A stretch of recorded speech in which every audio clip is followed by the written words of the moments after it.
ఇవాళ రేపు చూసుకుంటే పెద్దవారికే లేదండి మోకాల అవును. నొప్పులు.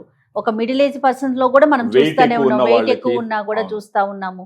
సో వాళ్ళకి మీరు ఎలాంటి సజెషన్స్ ఇస్తారు? ఒక 18 ఇయర్స్ అబౌవ్ 18 ఇయర్స్ అడల్సెన్స్ నుంచి దాటిన తర్వాత ఒక మ్మ్. 20 ఇయర్స్ వేసుకోండి ఫర్ ఎగ్జాంపుల్. పోనీ.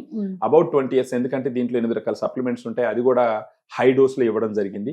దీనివల్ల ఇష్యూ ఏమి ఉండదు, ఇది ప్రిస్క్రిప్షన్ ప్రొడక్ట్ కాదు, ఇది Okay. Dietary supplement. Okay. Dose safe గా ఉన్నప్పటికీ మ్మ్. చిన్న వాళ్ళలో గట్ ఇష్యూస్ ఏమైనా ఉంటాయి కాబట్టి దానికి అంత కెపాసిటీ ఉండదు కాబట్టి అబౌట్ 20 ఇయర్స్ పైన ఉన్న వాళ్ళు ఎవరైనా సరే ఓకే.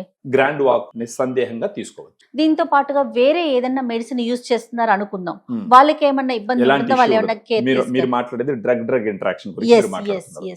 ఎనీ డ్రగ్ మీరు తీసుకునేటప్పుడు ఒక టాబ్లెట్ కి ఇంకో టాబ్లెట్ మధ్య కొంచెం గ్యాప్ ఇవ్వాలి. రైట్. ఎందుకంటే అవన్నీ డిఫరెంట్ కెమికల్స్. అవి అవునవును. కెమికల్స్ అన్ని తీసుకొచ్చి మనం స్టొమక్ లో డంప్ చేసినప్పుడు సమ్ అమౌంట్ ఆఫ్ ఇంటరాక్షన్ ఖచ్చితంగా ఉంటుంది, Okay. లేదా గ్యాస్ట్రిక్ ఇరిటేషన్ అన్న ఉంటుంది. సైడ్ ఎఫెక్ట్స్ గానీ అలర్జీస్ గానీ అవన్నీ టెస్ట్ చేసుకోవాల్సిన అవసరం ఉంటుందండి. ఉండ- ఫస్ట్ ఉండ- ఒకటి ఉండదు చూసుకోవాలి మేడం. అనేసి. అలా ఏమి ఉండదు మేడం. Okay. అలా ఆలోచించాల్సిన అవసరం లేదు, ఎందుకంటే ఇవి న్యాచురల్ గా అన్ని దగ్గర దొరికేవి. ఇప్పుడు కొర్కుమిన్ అంటే పసుపు నుంచి తీసిన ఎక్స్ట్రా. అవునవును. ప్రతిరోజు పసుపు లేకుండా మనం ఏ భోజనం ఉండదు, ఏ అవునవును. కూర ఉండదు. ఆ, ఇంకొకటి పైప్రిన్ అంటే మిరియాల నుంచి తీసిన ఎక్స్ట్రాక్ట్. మ్మ్. మిరియాలు లేకుండా మనం ఏ భోజనం చేయము. అవునవును. ఇంకొకటి పైనస్ జెరాడిన బార్క్ ఎక్స్ట్రాక్ట్ అంటే ఒక బెరడు నుంచి తీసింది. మ్మ్. సో ఇవన్నీ నేచర్ లో దొరికే వాటి Yes. నుంచి ఎక్స్ట్రాక్ట్ తీసేసినట్టు అంటే కాబట్టి అన్ని మన కల్చర్ కి సంబంధించి మన ఆహార అలవాట్లలో ఉన్న వాటిని ఉన్నటివి ఆ మాక్సిమం ఇంగ్రీడియంట్స్ అందులో ఉన్నాయి. ఉంటాయి. దీంట్లో Okay. గ్లూకోజమైన్, కాండ్రాక్టిన్, కొల్లాజిన్ అనేటివి మనం సిమెంట్, ఇటుక రాళ్ళు Yes. ఎట్టయితే పోస్తామో ఆ, ఆ విధంగా ఈ గ్లూకోజమైన్, కాండ్రాక్టిన్, కొల్లాజిన్ అనేది ఆ గుజ్జులోకి వెళ్ళి ఆ గుజ్జు యొక్క హెల్త్ ని పెంచుతుంది. ఓకే. ఆ హెల్త్ పెంచినప్పుడు ఆటోమేటిక్ గా ఆ గుజ్జు సమర్థవంతంగా ఉంటది కాబట్టి అవునవును. ఆ ఎముకలు ఒకదానికి ఒకటి దగ్గర రాకుండా ఆ, అది రాసుకోకుండా. కాపాడుతుంది కాబట్టి ఆ. నొప్పులు రాకుండా ఉంటాయి. ఓకే. ఓకే.